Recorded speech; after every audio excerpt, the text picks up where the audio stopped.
बेरेशीत अध्याय 1 पद। आदि में एलोहिम ने आकाश और पृथ्वी की सृष्टि की। 2 पद। और पृथ्वी बेडौल और सुनसान पड़ी थी, और गहरे जल के ऊपर अंधियारा था, तथा एलोहिम का रुआख जल के ऊपर मंडलाते थे। 3 पद। तब एलोहिम ने कहा, उजियाला हो, तो उजियाला हो गया। 4 पद। और एलोहिम ने उजियाले को देखा कि अच्छा है, और एलोहिम ने उजियाले को अंधियारे से अलग किया।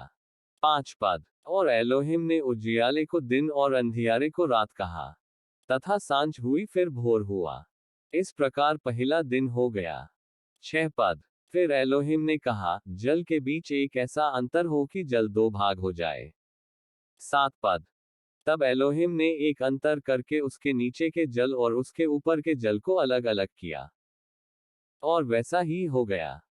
8 पद। और एलोहिम ने उस अंतर को आकाश कहा, तथा सांझ हुई फिर भोर हुआ। इस प्रकार दूसरा दिन हो गया। 9 पद।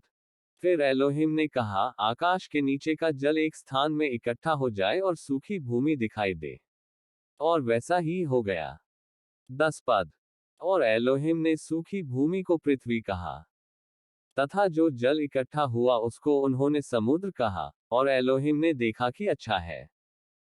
11 पद।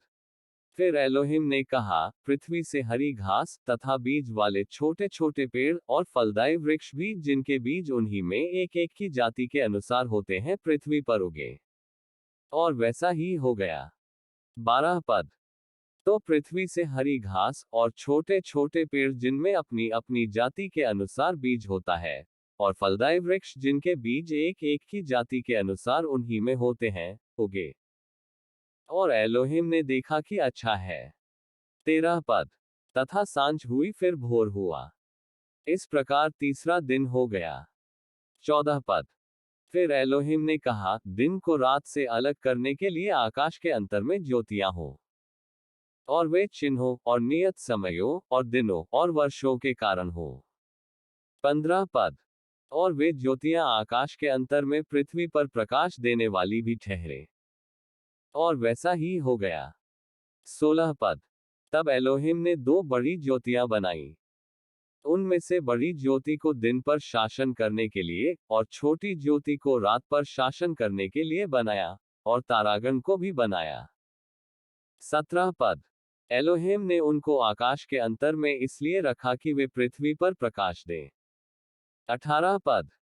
तथा दिन और रात पर शासन करें, और उजियाले को अंधियारे से अलग करें, और एलोहिम ने देखा कि अच्छा है। 19 पद। तथा सांझ हुई फिर भोर हुआ। इस प्रकार चौथा दिन हो गया। 20 पद। फिर एलोहिम ने कहा, जल जीवित प्राणियों से बहुत ही भर जाए, और पक्षी पृथ्वी के ऊपर आकाश के अंतर में उड़े। 21 पद। इसलिए एलोहिम ने जाति जाति के बड़े बड़े जल जंतुओं की, और उन सब जीवित प्राणियों की भी सृष्टि की, जो चलते फिरते हैं, जिनसे जल बहुत ही भर गया, और एक एक जाति के उड़ने वाले पक्षियों की भी सृष्टि की, और एलोहिम ने देखा कि अच्छा है। 22 पद। और एलोहिम ने यह कह के उनको आशीष दी कि फूलो फलो और समुद्र के जल में भर जाओ, और पक्षी पृथ्वी पर बढ़ें। 23 पद। तथा सांझ हुई फिर भोर हुआ। इस प्रकार पांचवा दिन हो गया। 24 पद। फिर एलोहिम ने कहा, पृथ्वी से एक एक जाति के जीवित प्राणी, अर्थात घरेलू पशु और रेंगने वाले जंतु, और पृथ्वी के वन पशु जाति जाति के अनुसार उत्पन्न हो, और वैसा ही हो गया। 25 पद। सो एलोहिम ने पृथ्वी के जाति जाति के वन पशुओं को, और जाति जाति के घरेलू पशुओं को, और जाति जाति के भूमि पर सब रेंगने वाले जंतुओं को बनाया, और एलोहिम ने देखा कि अच्छा है। 26 पद। फिर एलोहिम ने कहा, हम मनुष्य को अपने स्वरूप के अनुसार अपनी समानता में बनाएं, और वे समुद्र की मछलियों, और आकाश के पक्षियों, और घरेलू पशुओं, और सारी पृथ्वी पर, और सब रेंगने वाले जंतुओं पर जो पृथ्वी पर रेंगते हैं, अधिकार रखें। 27 पद। तब एलोहिम ने मनुष्य को अपने स्वरूप के अनुसार उत्पन्न किया, अपने ही स्वरूप के अनुसार एलोहिम ने उनको उत्पन्न किया, नर और नारी करके उन्होंने मनुष्यों की सृष्टि की। 28 पद। और एलोहिम ने उनको आशीष दी, और उनसे कहा, फूलो फलो, और पृथ्वी में भर जाओ, और उसको अपने वश में कर लो। और समुद्र की मछलियों, तथा आकाश के पक्षियों, और पृथ्वी पर रेंगने वाले सब जंतुओं पर अधिकार रखो। 29 पद। फिर एलोहिम ने उनसे कहा, सुनो, जितने बीज वाले छोटे छोटे पेड़ सारी पृथ्वी के ऊपर हैं, और जितने वृक्षों में बीज वाले फल होते हैं, वे सब मैंने तुमको दिए हैं। वे तुम्हारे भोजन के लिए हैं। 30 पद।